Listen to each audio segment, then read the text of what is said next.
Welcome to Solvetic, your channel to always learn technology easily. Below in the description, you will find useful links we used in this video.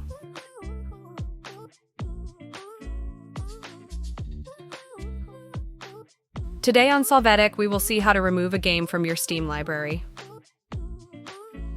Open the Steam app. There, go to the Library tab. When you do, right-click on the desired game. In the Manage line, select Remove from Account.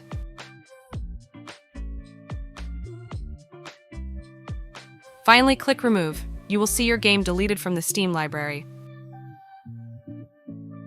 Hey, remember to subscribe Solvetic channel.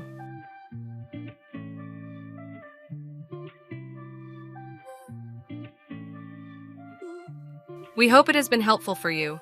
Here are links to watch more videos of your interest and subscribe to the Solvetic channel. Thank you.